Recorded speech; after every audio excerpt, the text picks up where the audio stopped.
Okay, so let's talk about getting proof of payment from your online banking app. It's something we all need to do at some point, right?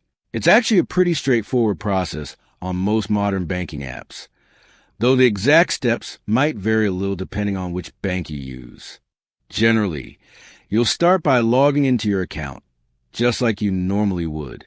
Then, there's usually a menu or section dedicated to payments or transaction history.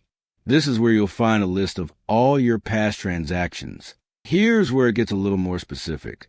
You'll need to locate the payment you want to get proof for. Instead of just clicking on the recipient's name, you often need to look for a small arrow or a details button next to their name. This will take you to a more detailed view of that specific transaction. From there, you should see an option to send proof or generate proof of payment. This usually allows you to send a PDF document directly to the recipient's email address or mobile number. You might also have the option to download the PDF yourself, so you can save it or forward it later.